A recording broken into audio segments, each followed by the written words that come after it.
Nasa ilalim ng yellow rainfall warning ng Pag-asa ang Romblon. Posible po ang pagbaha sa nasabing probinsya sa gitna ng pag-uulan doon.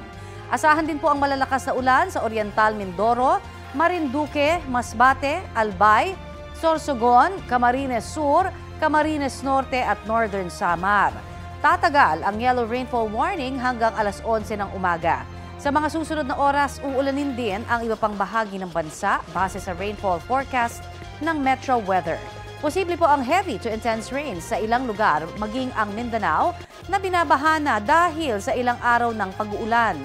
Dito po sa Metro Manila, asahan din ang malalakas na ulan mamayang hapon. Huli nga namataan ng Pag-asa ang binabantayang LPA sa bahaging Catbalogan, Samar. Nananatiling mababa ang tsansa nitong maging bagyo. Kapuso, para sa mga maiinit na balita, mag-subscribe sa GMA Integrated News sa YouTube.